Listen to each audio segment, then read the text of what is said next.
Okay, so welcome to a new session. Let's talk about animations. So I'm going to create a div, ID box, yes.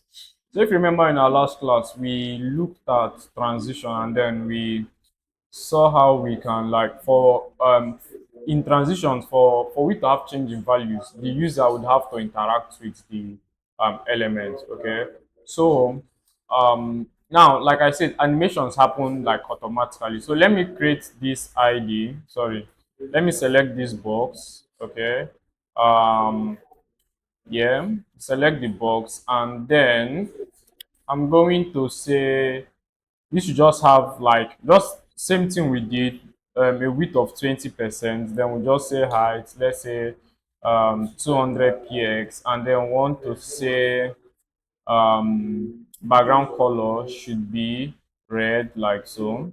Okay, so I'm going to open this with live server, and yes, we should have this box. So basically what I want to do is that I want to use our animation to see if I can increase this, okay, from whatever it is now.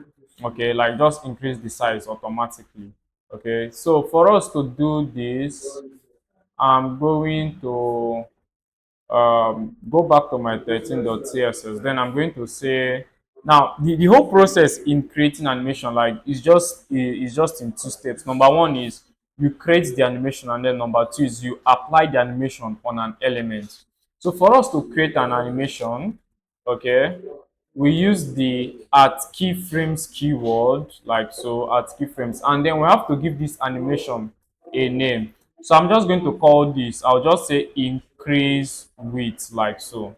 Okay, then I'll do my curly brackets. So this is just basically now we've created the animation, but like we have to we're in the process of creating the animation anyways. So what you want to do is a basic setup for an animation would be like to have a from value and then a to value.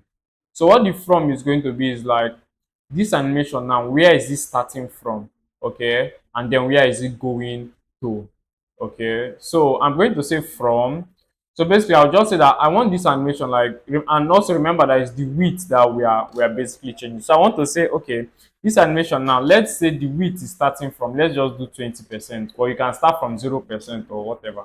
Okay, so we are starting from 20%, but then want to move this to, we can now say width, and then um would say 100%. So basically, start from 20% and then move to 100%. We can even decide that this should start from 0%, okay, and then move to 100%. But yeah, whatever suits you. So we are done creating the animation. So I'll say creating animation here. Sorry. So we are done creating the animation. The next thing we want to do now is to apply this animation on an element. Now, when applying animation, we need two basic things, which is the animation name, or two important properties, which is the animation name, okay, and then the animation duration. So these are the two important things we need. So for this, I'm going to say animation. I'll say animation name. Then I have to specify the name of the animation. So I'll say increase width like so. Then I'll now say animation duration. Then I would say 3 seconds. So just almost the same thing we had initially. Now if you look at this, you'd see that like we're having that increase animation. Okay, so but the thing is like when you get here, it goes back to its original value, which is with 20%.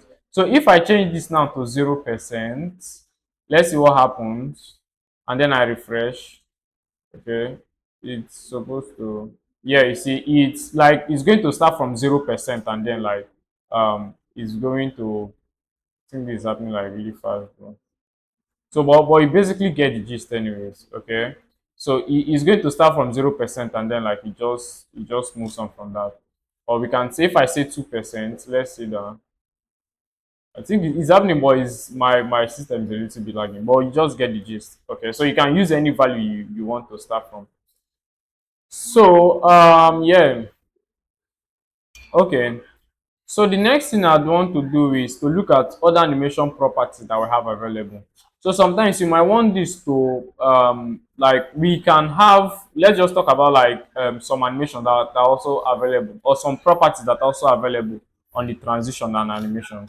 Okay, so we have like the animation delay. Okay, which basically, like as we saw in our transition, if we say 1 second, it means that this would wait for 1 second before the animation would happen. Okay, so yeah, so that's basically for that. It waits for 1 second before the animation happens. Okay, I think another one we also have was the is the timing function. Okay, the animation timing, where is it? Timing function, yes. Okay, so we talked about the linear, the ease in, the ease out, and stuff like that. So I'm just going to do linear here so that like is this speed curve is going to be the same, like it's going to start like have the same speed throughout the animation frame. Okay, so yeah, so that is for the animation timing function. Now also we have the iteration count. So this allows us to specify how many times we want this animation to happen.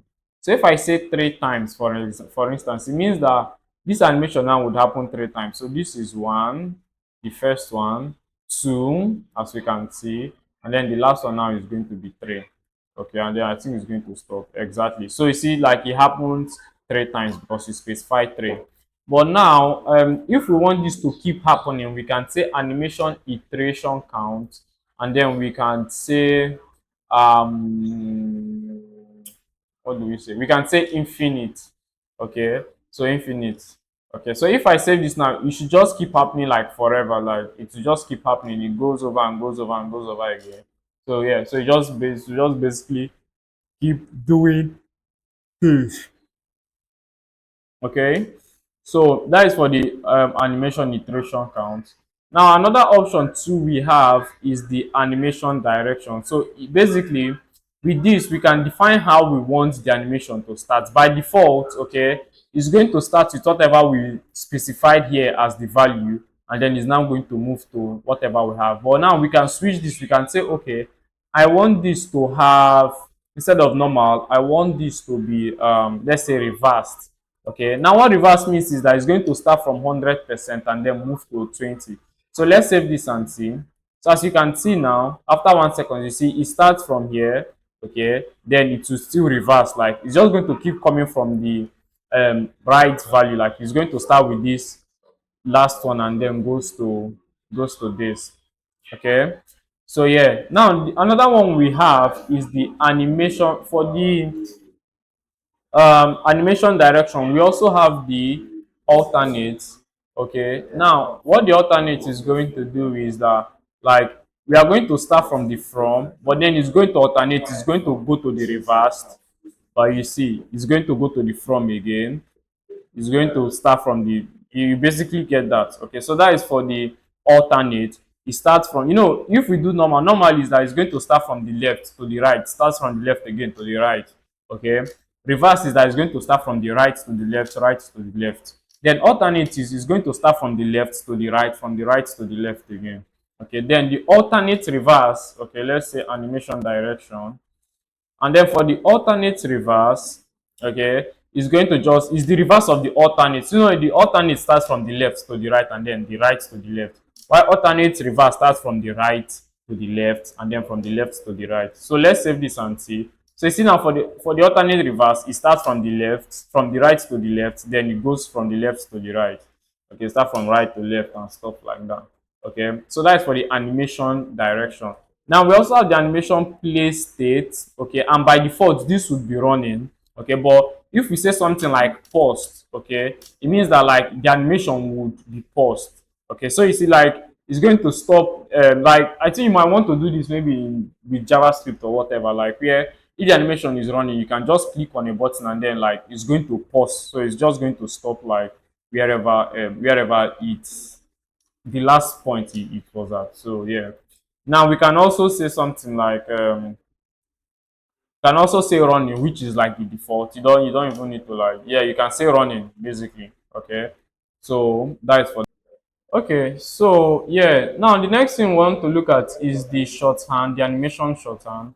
So we can have all of these values aside the play state anyways, but we can have like all this stuff, the animation name, duration, delay, blah blah blah blah blah. We can have all of them inside of one. So I can say something like animation like so. and then I can use any of this. So I can say now, first off, I have to specify the name.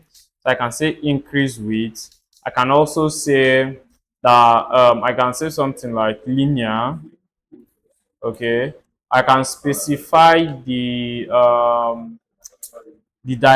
timing function. I can say maybe, okay, yeah, we've done that. We've done timing function. So I can just say maybe ease in here. Okay. For the duration, I can say maybe 1 second. And then we can say something like alternate, for instance. So if I save this now, we should also have our animation. Okay, so I think this happens once. So let's say um the iteration count. Okay, I think because of the iteration count, that is right. So you see, so since I specified three, it will do that. But if I say something like infinite, okay, it's just going to like happen, like it's going to just keep happening basically. Okay. So yeah. So that is for the animation shorthand. So I think we're also going to wrap it up here. Okay. So see you in the next one. Have a nice day.